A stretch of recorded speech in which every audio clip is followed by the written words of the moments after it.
Alrighty, welcome back, East Texas. Thank you so much for joining us here on East Texas Now. We are joined right now with Rebecca Smith of the Alzheimer's Alliance of Smith County. Welcome. Thank you. Thanks for having me. Well, let's go ahead and jump right on in. What exactly is the Alzheimer's Alliance for those of our viewers who may not know? Sure. So we are a local independent nonprofit. We work only in Smith County. So some people may have heard of the association where they raise national funds for research. We focus on care locally. We've been in the community since 1982. Wow. And we help thousands of families every year. So we have lots of programs that are social support programs. So we have things like memory screenings, case management, support groups, our day club program, lots of different ways that we try and walk beside these families as they go through this emotional roller coaster that comes along with these diseases, unfortunately. And, you know, Alzheimer's caregivers, the people who are caring for family members and loved ones with Alzheimer's, they really do need programs like this. So that way they can also be their own person and they can go out, get the groceries done, go get that haircut that they've been missing for the last couple of months because they've been caring for a loved one. Mm-hmm. But in order to do this, you guys are in desperate need of something pretty key. Am I right? Mm-hmm. We need volunteers for sure.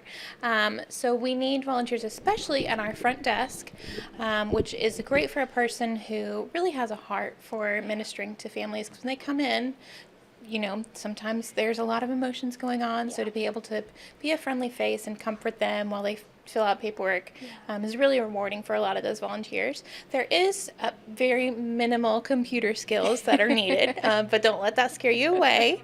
And then for our day club program, where we have caregivers drop off their loved one and they do crafts and play games, and there's an hour of singing and dancing. We need volunteers for that as well, because we partner a volunteer with a person with dementia and just help to guide them through their day, make sure they have a good time and be their best friend for the day. So we really need especially Spanish speakers for that program. Okay. Because as we've grown, we've more and more gone into the Spanish speaking community, and now we are in a situation where we have Spanish speakers on the wait list, but we need Spanish speaking volunteers to be able to communicate with them. Yeah. And, this is something that is so important for this community. Walk me through what a day-to-day would look like for one of those volunteers being partnered with one of your patients for a day. Sure. So day club, I always say, is a big party on Tuesdays and Thursdays. So they would be there the program is from 10 to 2. Volunteers are typically there from like 9:15 to 2:15. Oh, it's a short day. Yeah. So then they will come in and they'll get assigned a person with dementia who's their best friend for the day. We don't talk about dementia. We just want them to have a good time.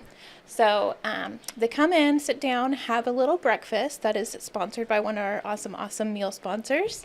And they'll do a little craft, or maybe work on a crossword puzzle together. And then they'll move on to whatever the craft is for the day. We have different themes. This week I think it's apples, and they're doing a craft with apples. It's super, super cute. Some of the art projects they do, and they're so proud of them when they bring them home. So then after the crafts, they will do some kind of activity. We have puppies that come in from the SPCA on, I believe, the third Tuesday and Thursday of the month. And but something that is a kind of engaging activity. We might do noodle ball or fly swatter volleyball, super fun. And then they have lunch and they have an hour of singing and dancing with live music. I love that. So, as a best friend of a patient, you really are kind of just getting to hang out with someone who needs the companionship and wants that love and wants that communication, that conversation. Yeah, and I've had many volunteers say, it's a two-way street, because they're getting a friend out of it as well. Sometimes they develop really, really deep friendships with their best friend who's living with dementia. Alrighty. Well, Rebecca, is there anything else that you want to let our viewers know before I let you get back? Just to call us if they have any questions. We have other opportunities as well, but those are our big needs right now.